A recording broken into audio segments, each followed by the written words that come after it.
ओम शांति। अव्यक्त मुरली रिवीजन में आज हम अव्यक्त बाप दादा के 26 जून 1969 के महावाक्य रिवाइज करेंगे। मुरली का सार है, शिक्षा देने का स्वरूप अपने स्वरूप से शिक्षा देना। बाबा ने कहा, बाप किसको देख रहे हैं? बच्चों को देख रहे हैं। आज मुरली में क्या सुना था? आप सभी किसको याद करते हो?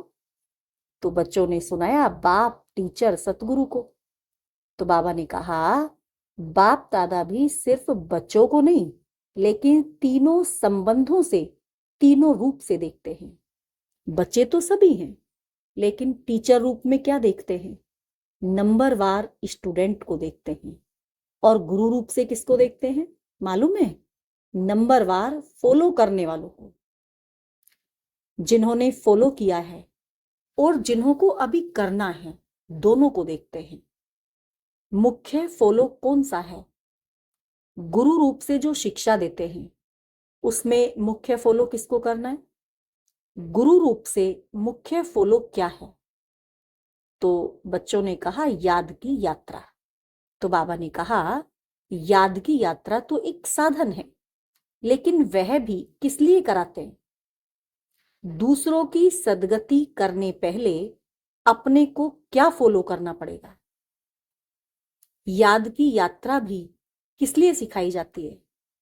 गुरु रूप से मुख्य फॉलो यही करना है, अशरीरी, निराकारी, न्यारा बनना। अशरीरी बनना है, निराकारी बनना है, न्यारा बनना है।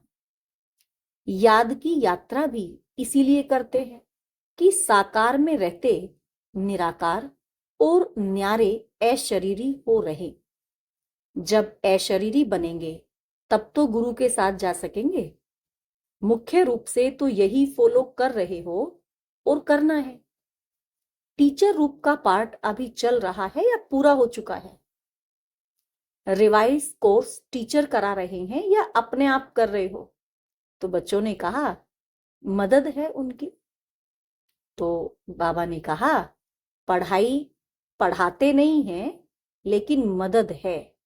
रिवाइज कोर्स के लिए स्कूल से छुट्टी ली जाती है, घर में जिसको होमवर्क कहा जाता है, लेकिन टीचर का कनेक्शन रहता है, साथ नहीं रहता। जब रिवाइज कोर्स चल रहा होता है, कोर्स को हम रिवीजन कर रहे होते हैं, तो टीचर का साथ नहीं होता है, उस समय टीचर की मदद होती है। रिवाइज कोर्स के लिए बाबा ने कहा छुट्टी ली जाती है, उसको होमवर्क भी कहते हैं। तो बच्चे टीचर के कनेक्शन में तो रहते हैं, लेकिन साथ नहीं होता उस समय, सिर्फ कनेक्शन रहता है।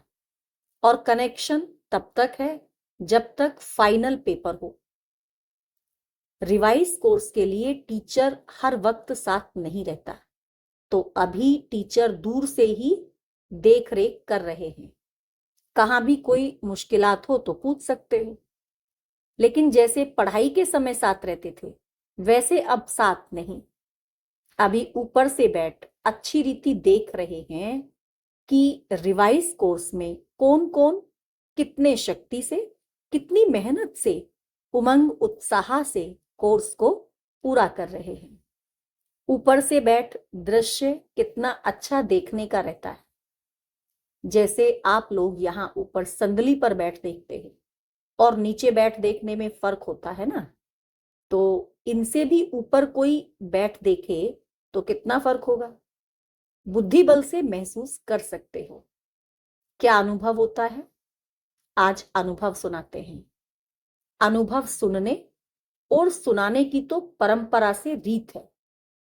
तो वतन में रहते क्या अनुभव करते हैं? वतन में होते भी टीचर का कनेक्शन होने कारण देखते हैं। कोई कोई बहुत अलौकिकपन से पढ़ाई को रिवाइज कर रहे हैं, कोई समय गंवा रहे हैं, कोई समय सफल कर रहे हैं। बाबा वतन से ही बच्चों को देख रहे हैं कि बच्चे कैसे कर रहे हैं, क्या कर रहे हैं। तो बाबा ने क्या देखा? कोई बहुत अलौकिकपन से पढ़ाई को रिवाइज कर रहे हैं, कोई समय गंवा रहे हैं, कोई समय सफल कर रहे हैं। जब देखते हैं समय को गंवा रहे हैं, तो मालूम क्या होता है? तरस तो आता है, लेकिन तरस के साथ साथ जो संबंध है वह संबंध भी खींचता है। फिर दिल होती है। ब्रह्मा बाबा अपना अनुभव सुना रहे हैं कि फिर दिल होती है। अभी अभी बाबा से छुट्टी लेकर साकार रूप में उन्हों का ध्यान खिंचवाएं, लेकिन साकार रूप का पाठ तो पूरा ही हुआ, इसीलिए दूर से ही सकाश देते हैं। बाबा जैसे साकार रूप में लाल झंडी दिखाते थे ना, वैसे ही वतन में भी। लेकिन देखने में आता है कि अव्यक्ति रस को, अव्यक्ति मदद को बहुत थोड़े ले पाते हैं। क्यों? क्योंकि जैसी स्थिति होती है उस अनुसार मदद मिलती है। अगर हमारी स्थिति अव्यक्त की नहीं है तो अव्यक्त मदद, अव्यक्त रस हम ले नहीं पाते। फिर जो भी रास्ता तय करते विघ्न आते हैं, उन विघ्नों को पार करने के लिए मुख्य कौन सी शक्ति चाहिए? तो बच्चों ने बताया सहन शक्ति। तो बाबा ने कहा सहन शक्ति से पहले कौन सी शक्ति चाहिए? विघ्न डालने वाली चीज कौन सी है? तो बच्चों ने कहा माया। तो बाबा ने कहा सुनाया था कि विघ्नों का सामना करने के लिए पहले चाहिए परखने की शक्ति, फिर चाहिए निर्णय करने की शक्ति। जब निर्णय करेंगे यह माया है व अयथार्थ है, फायदा है व नुकसान, अल्पकाल की प्राप्ति है व सदा काल की प्राप्ति है, जब निर्णय करेंगे तो निर्णय के बाद ही सहन शक्ति को धारण कर सकेंगे। तो पहले परखना और निर्णय करना है। जिसकी निर्णय शक्ति तेज होती है वह कभी हार नहीं खा सकता। हार से बचने के लिए अपने निर्णय शक्ति और परखने की शक्ति को बढ़ाना है। निर्णय शक्ति बढ़ाने के लिए पुरुषार्थ कौन सा करना है? याद की यात्रा तो आप झट कह देते हो, लेकिन याद की यात्रा को भी बल देने वाला कौन सा ज्ञान अर्थात समझ है, वह भी स्पष्ट बुद्धि में होना चाहिए। टोटल तो रखा है, लेकिन टोटल में कहां कहां फिर टोटा माना विघन पड़ जाता है। स्कूल में कई बच्चे एक दो को देख टोटल तो निकाल देते हैं, लेकिन जब मास्टर पूछता टोटल कैसे किया तो मूंझ जाते हैं। तो आप टोटल याद की यात्रा कह देते हो, लेकिन वह टोटल किस तरीके से होगा वह भी जानना है। तो निर्णय शक्ति को बढ़ाने लिए मुख्य किस बात की आवश्यकता है? तो बच्चों ने सुनाया विचार सागर मंथन। बाबा ने कहा विचार सागर मंथन करते करते सागर में ही डूब जाएं तो? कई ऐसे बैठते हैं विचार सागर मंथन करने, लेकिन कोई कोई लहर ऐसी आती है जो साथ ले जाती है। जैसे कोई भी स्थूल व शारीरिक ताकत कम होती है तो ताकत की खुराक दी जाती है, तो वैसे ही निर्णय शक्ति को बढ़ाने के लिए मुख्य खुराक यही है जो पहले भी सुनाया है। अशरीरी, निराकारी और कर्म में न्यारे। निराकारी व अशरीरी अवस्था तो हुई बुद्धि तक, लेकिन कर्म से न्यारा भी रहे और निराले भी रहे, जो हर कर्म को देख करके लोग भी समझें कि यह तो निराला है, यह लौकिक नहीं अलौकिक है। तो निर्णय शक्ति को बढ़ाने के लिए बहुत आवश्यक है। जितना बातों को धारण करेंगे उतना ही अपने विघ्नों को भी मिटा सकेंगे, और जो सृष्टि पर आने वाले विघ्न हैं उन्हों से बच सकेंगे। शिक्षा तो बहुत मिलती है, लेकिन अब क्या करना है?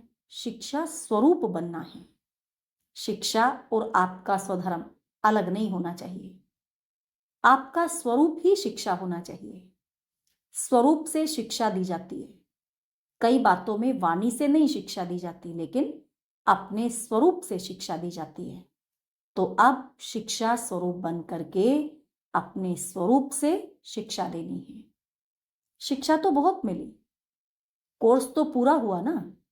एक प्रश्न पूछा था कि अब तो बाप दादा अन्य तन में आते हैं, तो जैसे साकार रूप में मुरली चलाते थे वैसे ही क्यों नहीं चलाते हैं?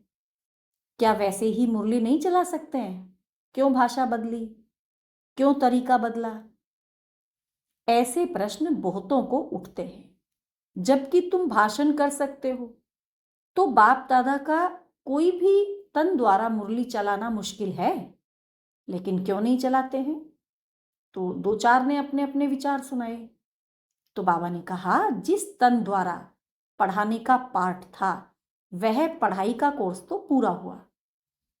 अब फिर पढ़ाई पढ़ाने लिए नहीं आते, वह कोर्स था, उसी तन द्वारा पाठ पूरा हो चुका है।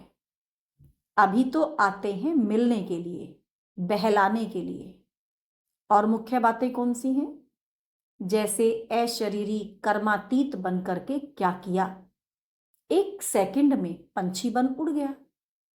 साकार शरीर से 1 सेकंड में उड़े ना, तो अब पढ़ाई पूरी हुई। बाकी एक कार्य रहा हुआ है, साथ ले जाने का। इसीलिए अब सिर्फ मिलने, अव्यक्त शिक्षाओं से बहलाने और उड़ाने के लिए आते हैं। पढ़ाई के पॉइंट्स, पढ़ाई का रूप अब नहीं चल सकता है। अभी कोर्स रिवाइज हो रहा है, लेकिन कितने समय में रिवाइज करेंगे? कितने तक कोर्स पूरा हुआ है? अभी यह सभी को निर्णय करना है कि कहां तक रिवाइज कोर्स हुआ है, कितना समय अब चाहिए।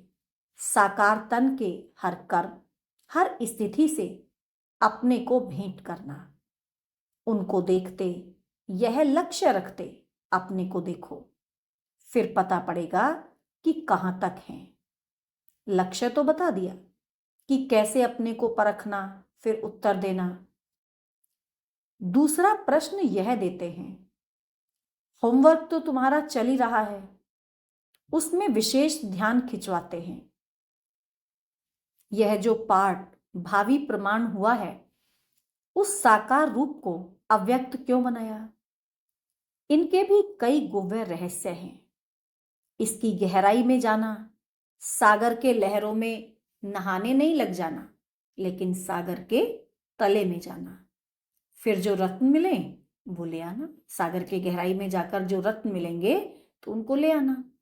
यह सोचना, इनका गुह्य रहस्य ड्रामा में क्या नुढ़ा हुआ है। ऊपर कोई गुह्य रहस्य है, बिना रहस्य के तो कोई भी चलन हो ही नहीं सकती। अच्छा, अभी टाइम हो गया है। ओम शांति।